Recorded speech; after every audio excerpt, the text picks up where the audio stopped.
ನಮಸ್ಕಾರ. ದಾನುಶ್ರೀ ಭಕ್ತಿ ಚಾನೆಲ್ಗೆ ಸ್ವಾಗತ. ದಯವಿಟ್ಟು ಲೈಕ್ ಮಾಡಿ, ಸಬ್ಸ್ಕ್ರೈಬ್ ಮಾಡಿ ಮತ್ತು ಬೆಲ್ ಐಕಾನ್ ಒತ್ತಿ ನಮ್ಮ ಚಾನೆಲ್ಗೆ ಬೆಂಬಲ ನೀಡಿ. ಶ್ರೀ ಗಣೇಶಾಯನ್ಮ ಶ್ರೀ ಸದ್ಗುರು ಸಾಯಿನಾಥಾಯನ್ಮ ಶ್ರೀ ಸಾಯಿ ಸಚ್ಚರಿತ್ರೆ 24ನೇ ಅಧ್ಯಾಯ. ಬಾಬಾ ಅವರ ಹಾಸ್ಯ. ಪುಟಾಣಿ ಲೀಲೆ. ಸುಧಾಮ, ಅಣ್ಣಾ ಚಿಂಚಣಿಕರ್ ಮತ್ತು ಮಾವಶಿಬಾಯಿ ಭಕ್ತರ ಅಧೀನ. ಇಂಥವರನ್ನು ಮುಂದೆ ಹೇಳುತ್ತೇನೆ ಎಂದು ಹೇಳುವುದು ಒಂದು ತರದ ಅಹಂಕಾರವೇ ಸರಿ. ಅಹಂಕಾರವನ್ನು ಗುರುವಿನ ಪಾದಗಳಿಗೆ ಅರ್ಪಿಸದಿದ್ದರೆ ನಮ್ಮ ಕಾರ್ಯದಲ್ಲಿ ನಾವು ಜಯಶಾಲಿಗಳಾಗುವುದಿಲ್ಲ. ಅಹಂಕಾರ ರಹಿತರಾದರೆ ಮಾತ್ರ ನಮಗೆ ಜಯ ಖಂಡಿತ. ಸಾಯಿಬಾಬಾ ಅವರ ಆರಾಧನೆಯಿಂದ ಪ್ರಾಪಂಚಿಕ ಮತ್ತು ಪಾರಮಾರ್ಥಿಕ ಸುಖಗಳನ್ನು ಹೊಂದಬಹುದು ಮತ್ತು ಶಾಂತಿ ಪಡೆಯಬಹುದು. ಯಾರಿಗೆ ಇವುಗಳನ್ನು ಸಾಧಿಸಬೇಕೆಂಬ ಆಶೆ ಇರುವುದೋ ಅಂಥವರು ಸಾಯಿಬಾಬಾ ಅವರ ಲೀಲೆಗಳನ್ನು ಶ್ರವಣ ಮಾಡಿ ಧ್ಯಾನಿಸಬೇಕು. ಇದನ್ನು ಅಭ್ಯಾಸ ಮಾಡಿದರೆ ಗುರಿ ಸಾಧಿಸದಂತೆ. ಸಾಮಾನ್ಯವಾಗಿ ಹಾಸ್ಯ ಮತ್ತು ವಿನೋದವೆಂದರೆ ಎಲ್ಲರಿಗೂ ಪ್ರಿಯವಾದದ್ದು. ಆದರೆ ತಾವೇ ಹಾಸ್ಯಕ್ಕೆ ಗುರಿಯಾಗಲು ಯಾರೂ ಇಷ್ಟಪಡುವುದಿಲ್ಲ. ಬಾಬಾ ಅವರ ರೀತಿ ವಿಚಿತ್ರವಾಗಿತ್ತು. ಅವರ ವಿನೋದಗಳು ಬೋಧಪ್ರದವಾಗಿಯೂ ಮನರಂಜಕವಾಗಿಯೂ ಇದ್ದವು. ಆದ್ದರಿಂದ ಭಕ್ತರು ಅನ್ಯಥಾ ಭಾವಿಸುತ್ತಿರಲಿಲ್ಲ. ತಮಗೆ ಸಂಬಂಧಿಸಿದ ಇಂಥ ಒಂದು ಕಥೆಯನ್ನು ಈ ರೀತಿ ಹೇಮಂತ್ ಪಂತರು ವಿವರಿಸಿದ್ದಾರೆ. ಪುಟಾಣಿ ಲೀಲೆ. ಪ್ರತಿ ಭಾನುವಾರ ಶಿರಡಿಯಲ್ಲಿ ಸಂತೆ ನಡೆಯುತ್ತಿತ್ತು. ಆ ದಿನ ಮಸೀದಿಯಲ್ಲಿ ಸಹ ಜನಜಂಗುಳಿ ನೆರೆದಿರುತ್ತಿತ್ತು. ಒಂದು ಭಾನುವಾರ ಹೇಮಂತ್ ಪಂತರು ಬಾಬಾ ಅವರ ಮುಂದೆ ಕುಳಿತು ಅವರ ಕಾಲಗಳನ್ನು ಒತ್ತುತ್ತಿದ್ದರು. ಶ್ಯಾಮ್ ಅವರು ಬಾಬಾ ಅವರ ಎಡಗಡೆಗೂ ವಾಮನ್ ರಾವ್ ಬಾಬಾ ಅವರ ಬಲಗಡೆಗೂ ಕುಳಿತಿದ್ದರು. ಬಾಪು ಸಾಹೇಬ್ ಬೂಟಿ ಮತ್ತು ಕಾಕಾ ಸಾಹೇಬ್ ದೀಕ್ಷಿತ್ ಅವರು ಸಹ ಹಾಜರಿದ್ದರು. ಆಗ ಶ್ಯಾಮ ಹೇಮಂತ್ ಪಂತರನ್ನು ನೋಡಿ ನಗುತ್ತಾ, ಇದೇನು ನಿನ್ನ ಕೋಟಿನ ತೋಳುಗಳಿಗೆ ಕಾಳುಗಳ ಹತ್ತಿವೆ ಎಂದು ಕೇಳಿದರು. ಆಗ ಹೇಮಂತ್ ಪಂತರು ತಮ್ಮ ತೋಳನ್ನು ಅಲ್ಲಾಡಿಸಿದರು. ಆಗ ಕೆಲವು ಪುಟಾಣಿ ಕಾಳುಗಳು ಉರುಳಿ ಕೆಳಗೆ ಬಿದ್ದವು. ಎಲ್ಲರೂ ಅವುಗಳನ್ನು ಆರಿಸಲು ಆರಂಭ ಮಾಡಿದರು. ಪುಟಾಣಿ ಕಾಳುಗಳಲ್ಲಿ ತೋಳುಗಳಲ್ಲಿ ಹೇಗೆ ಸೇರಿಕೊಂಡವು ಎಂದು ಎಲ್ಲರಿಗೂ ಆಶ್ಚರ್ಯವಾಯಿತು. ಹೇಮಂತ್ ಪಂತರು ಸಹ ಆಲೋಚಿಸಿ ವಿಫಲರಾದರು.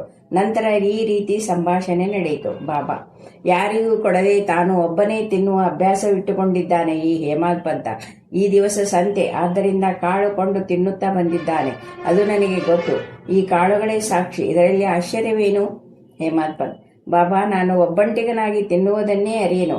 ನನ್ನ ಮೇಲೆ ಅಪವಾದವೇಕೆ? ನಾನು ಇದುವರೆಗೂ ಸಂತೆಯನ್ನು ನೋಡಿಲ್ಲ, ಸಂತೆಗೆ ಹೋಗಿಯೂ ಇಲ್ಲ. ಆದ್ದರಿಂದ ನಾನು ಪುಟಾಣಿ ಕೊಳ್ಳಲು ಹೇಗೆ ಸಾಧ್ಯ? ಪುಟಾಣಿಯನ್ನು ನಾ ತರದೇ ಇದ್ದಾಗ ನಾನೊಬ್ಬನ ತಿನ್ನುವ ಪ್ರಶ್ನೆ ಹೇಗೆ ಬರುತ್ತದೆ? ನನ್ನೊಡನೆ ಇರುವವರಿಗೆ ಹಂಚದೆ ನಾನು ಏನನ್ನೂ ತಿನ್ನುವುದಿಲ್ಲ. ಬಾಬಾ, ಹೌದು, ನೀನು ನಿನ್ನೊಡನೆ ಇರುವವರಿಗೆಲ್ಲ ಹಂಚಿ ತಿನ್ನುವೆ ಎಂಬುದು ನಿಜ. ಯಾರೋ ನಿನ್ನ ಸಮೀಪದಲ್ಲಿ ಇಲ್ಲದಿದ್ದರೆ ಏನು ಮಾಡುವೆ? ತಿನ್ನುವ ಮೊದಲು ನನ್ನನ್ನು ಜ್ಞಾಪಿಸಿಕೊಳ್ಳುವೆಯಾ? ನನಗೇನಾದರೂ ಕೊಡುವೆಯಾ? ನೀತಿ. ಇದರಿಂದ ಬಾಬಾ ಯಾವ ನೀತಿಯನ್ನು ಹೇಳಿದ್ದಾರೆಂಬುದನ್ನು ಗಮನಿಸೋಣ. ನಮ್ಮ ಇಂದ್ರಿಯಗಳು ವಿಷಯಗಳಿಂದ ಸಂತೋಷ ಪಡುವ ಮುನ್ನ ನಾವು ಪರಮಾತ್ಮನನ್ನು ಸ್ಮರಿಸಬೇಕು. ಇಂದ್ರಿಯಗಳು ಅಭಿಲಾಷೆ ಇರದೇ ಇರಲಾರವು. ಆದರೆ ವಿಷಯಗಳನ್ನು ಮೊದಲು ಗುರುವಿಗೆ ಅರ್ಪಣೆ ಮಾಡಿದರೆ ಅವುಗಳಲ್ಲಿ ನಮಗೆ ಮೋಹ ಉಂಟಾಗುವುದಿಲ್ಲ. ಈ ರೀತಿ ಆಶೆ, ಕೃಪಣತೆ, ಕೋಪ ಎಂಬ ವೃತ್ತಿಗಳನ್ನು ಮೊದಲು ಗುರುವಿಗೆ ಅರ್ಪಿಸಿದರೆ ದೇವರು ನಮಗೆ ಸಹಾಯವೆಸಗುತ್ತಾನೆ. ವಿಷಯವನ್ನು ಭೋಗಿಸುವ ಮೊದಲೇ ನಮ್ಮ ಹತ್ತಿರವೇ ಇರುವ ಬಾಬಾ ಅವರನ್ನು ಸ್ಮರಿಸಿದರೆ ವಿಷಯವು ಭೋಗ್ಯವಲ್ಲದಿದ್ದರೆ ಅದನ್ನು ತಿರಸ್ಕರಿಸುವ ಪರಿಜ್ಞಾನ ಉಂಟಾಗುವುದು.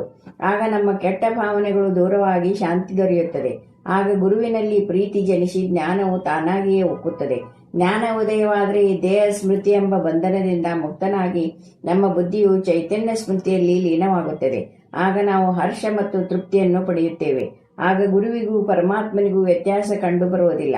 ಆದ್ದರಿಂದ ಈ ಭೇದ ಭಾವ ಬದಿಗಿಟ್ಟು ದೇವರು ಮತ್ತು ಗುರು ಇವರು ಒಂದೇ ಎಂಬ ಭಾವನೆಯಿಂದ ಮೇಲೆ ಹೇಳಿದ ರೀತಿಯಲ್ಲಿ ಗುರುವಿನ ಸೇವೆ ಮಾಡಿದರೆ ಪರಮಾತ್ಮನು ಮೆಚ್ಚಿ ನಮಗೆ ಆತ್ಮಜ್ಞಾನವನ್ನು ದಯಪಾಲಿಸುತ್ತಾನೆ. ಸಂಕ್ಷಿಪ್ತವಾಗಿ ಹೇಳುವುದಾದರೆ, ಯಾವ ವಸ್ತುವನ್ನು ಗುರುವಿನ ಸ್ಮರಣೆ ಇಲ್ಲದೆ ಇಂದ್ರಿಯಗಳಿಗೆ ಅರ್ಪಿಸಬಾರದು. ನಮ್ಮ ಮನಸ್ಸು ಈ ರೀತಿ ತಯಾರಾದರೆ ನಮಗೆ ಯಾವಾಗಲೂ ಬಾಬಾರವರ ನೆನಪು ಬಂದು ನಮ್ಮ ಧ್ಯಾನವು ಶೀಘ್ರದಲ್ಲಿ ಬೆಳೆಯುವುದು. ಬಾಬಾ ಅವರ ಸಗುಣ ರೂಪವು ನಮ್ಮದೇ ಆಗುವು. ಈ ರೀತಿ ಬಾಬಾ ಅವರ ರೂಪವನ್ನು ನಮ್ಮ ಮಾನಸಿಕ ದೃಷ್ಟಿಯಲ್ಲಿ ನೆಲೆಗೊಳಿಸಿದಾಗ ಹಸಿವು, ತೃಷೆ ಮತ್ತು ಸಂಸಾರದ ಸುಖ ಎಲ್ಲವೂ ಮಾಯವಾಗಿ ನಮಗೆ ಶಾಂತಿ ದೊರೆಯುತ್ತದೆ. ಸುಧಾಮ. ಈ ಮೇಲಿನ ಕಥೆಯನ್ನು ಹೇಳುತ್ತಿರುವಾಗ ಹೇಮಂತ್ ಪಂತರಿಗೆ ಇದೇ ನೀತಿಯನ್ನು ನಿರೂಪಿಸಿದ ಸುಧಾಮನ ಕಥೆ ನೆನಪಿಗೆ ಬಂದು ಅದನ್ನು ಈ ರೀತಿ ವಿವರಿಸಿರುತ್ತಾರೆ. ಶ್ರೀಕೃಷ್ಣ ಮತ್ತು ಅವನ ಅಗ್ರಜ ಬಲರಾಮ ತಮ್ಮ ಸಹ ವಿದ್ಯಾರ್ಥಿಯಾದ ಸುಧಾಮನೊಡನೆ ಸಂದೀಪಿನಿ ಎಂಬ ಗುರುವಿನ ಆಶ್ರಮದಲ್ಲಿ ವಾಸಿಸುತ್ತಿದ್ದರು. ಕೃಷ್ಣ ಮತ್ತು ಬಲರಾಮರು ಒಂದು ದಿನ ಸೌದೆ ತರಲು ಕಾಡಿಗೆ ಹೋದರು. ಆಗ ಋಷಿ ಪತ್ನಿಯು ಮೂವರಿಗೂ ಸಾಕಾಗುವಷ್ಟು ಕಡಲೆ ಬೀಜ ಕೊಟ್ಟು ಸುಧಾಮನನ್ನು ನಂತರ ಕಳುಹಿಸಿದಳು. ಕೃಷ್ಣನು ಸುಧಾಮನನ್ನು ಕಾಡಿನಲ್ಲಿ ಸಂಧಿಸಿ, ದಾದಾ, ಬಹಳ ಬಾಯಾರಿಕೆಯಾಗಿದೆ, ನನಗೆ ನೀರು ಬೇಕು ಎಂದನು. ಅದಕ್ಕೆ ಸುಧಾಮನು ಹೊಟ್ಟೆ ಬರಿದಾಗಿರುವಾಗ ನೀರು ಕುಡಿಯಬಾರದು, ಸ್ವಲ್ಪ ಹೊತ್ತು ವಿಶ್ರಮಿಸಿಕೋ ಎಂದು ಹೇಳಿದನು.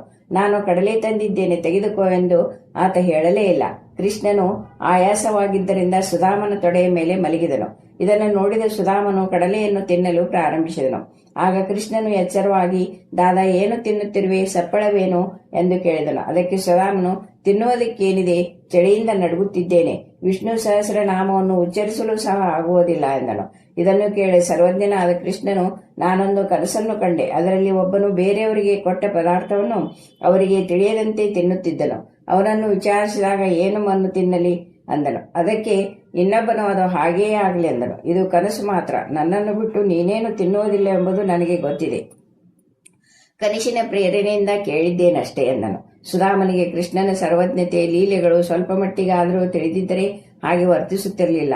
ಆದ್ದರಿಂದ ಅವನು ಮಾಡಿದುದನ್ನು ಅನುಭವಿಸಲೇಬೇಕಾಯಿತು. ಆದ್ದರಿಂದಲೇ ಸುಧಾಮನು ಕೃಷ್ಣನ ಸ್ನೇಹಿತನಾಗಿದ್ದರೂ ಸಹ ತನ್ನ ಜೀವಮಾನದಲ್ಲಿ ಅವನು ಕಡು ಬಡತನವನ್ನು ಅನುಭವಿಸಲೇಬೇಕಾಯಿತು. ನಂತರ ಕೊನೆಯಲ್ಲಿ ತಾನೇ ಸ್ವತಃ ಮಾಡಿದ ಒಂದು ಹಿಡಿ ಅವಲಕ್ಕಿಯನ್ನು ಶ್ರೀಕೃಷ್ಣನಿಗೆ ಮನಃಪೂರ್ವಕವಾಗಿ ಅರ್ಪಿಸಿದಾಗ ಶ್ರೀಕೃಷ್ಣನು ಮೆಚ್ಚಿ ಒಂದು ಸುವರ್ಣ ನಗರವನ್ನೇ ಸುಧಾಮನಿಗೆ ಕೊಟ್ಟನು. ಅನ್ನ ಚಿಂದನೀಕರ್ ಮತ್ತು ಮೌಶಿಬಾಯಿ. ಬಾಬಾ ಅವರು ಶಾಂತಿ ದೂತರ ಪಾತ್ರವನ್ನು ವಹಿಸಿದ ಸರಸ ಘಟನೆಯನ್ನು ಈಗ ಶ್ರೀ ಹೇಮಾದ್ ಪಂತ ವಿವರಿಸುತ್ತಾರೆ. ಅನ್ನ ಚಿಂಚನಿಕರ್ ಅಂದ್ರೆ ದಾಮೋದರ್ ಬಾಬ್ರೆ ಎಂಬ ಭಕ್ತನಿದ್ದನು. ಆತ ಬಹಳ ನಿಷ್ಠುರವಾದಿಯಾಗಿದ್ದನು. ಯಾರಿಗೂ ಹೆದರುತ್ತಿರಲಿಲ್ಲ. ಎಲ್ಲ ವ್ಯವಹಾರಗಳನ್ನು ಚೊಕ್ಕಟವಾಗಿ ಇಟ್ಟಿದ್ದನು. ಬಾಹ್ಯದಲ್ಲಿ ನಿರ್ದಯನಾಗಿ ಕಂಡರೂ ಅವನು ಒಳ್ಳೆಯ ಮನುಷ್ಯನವನಾಗಿದ್ದನು. ಆದ್ದರಿಂದ ಬಾಬಾ ಅವರು ಅವನನ್ನು ಪ್ರೀತಿಸುತ್ತಿದ್ದರು.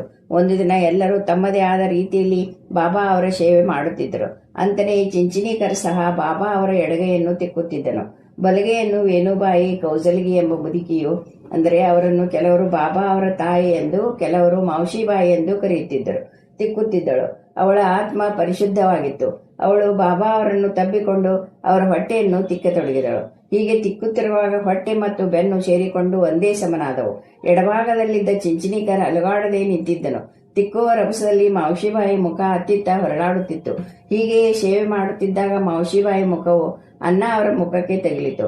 ಆಗ ಅವಳು, ಈ ಅನ್ನ ಬಹಳ ತುಂಟ, ನನಗೆ ಮುತ್ತಿಡಲು ಪ್ರಯತ್ನಿಸುತ್ತಿದ್ದಾನೆ, ಮುದುಕನಾಗಿದ್ದಾನೆ, ಇವರಿಗೆ ಸ್ವಲ್ಪವೂ ನಾಚಿಕೆ ಇಲ್ಲ ಎಂದು ಟೀಕಿಸಿದಳು.